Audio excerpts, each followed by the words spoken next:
ସିନ୍ଦୁର ଦିଏ ସିଏ ଦେଖିବା ପାଇବେ ଯେ ଯେତେବେଳେ ପବିତ୍ର ଇତିଶ୍ରୀକି ଧରିଥାନ୍ତି କୋଳରେ ସେତେବେଳେ ଇତିଶ୍ରୀ ତା ଆଖି ଫିଟାଏ। ସେଇଟା ଇତିଶ୍ରୀ କୁହେ ତମେ କିଏ? ଇତିଶ୍ରୀ ଚିହ୍ନି ପାରେନି ପବିତ୍ରକୁ। ଆଉ ପବିତ୍ର ଏଠି କହିଥାଏ ତୁ ମୋ ଝିଅ ଇତି।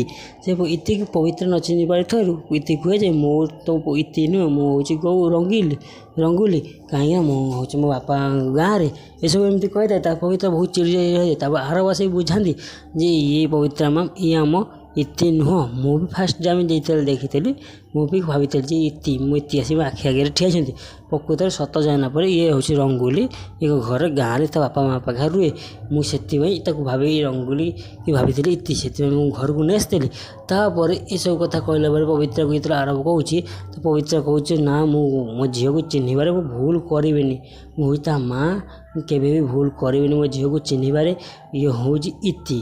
ପବିତ୍ର ଜିଦି ଧରୁଛି ଇତି, ହେଲେ ଆରବ ବୁଝାଉଛନ୍ତି ନା ଇଏ ଇତି ନୁହଁ ରଙ୍ଗୁଲିଟି ବାରମ୍ବାର ଚିଡ଼ିକି କୁହେ ଯେ ମୁଁ ତ ମୋ ଇତି ନୁହେଁ। ବାରମ୍ବାର କହୁଛି ଯେ ମୁଁ ହେଉଛି ରଙ୍ଗୁଲି, ମୋ ଘର ହେଉଛି ଗାଁରେ, ମୋ ବାପା ମା ଅଛନ୍ତି ଗାଁରେ।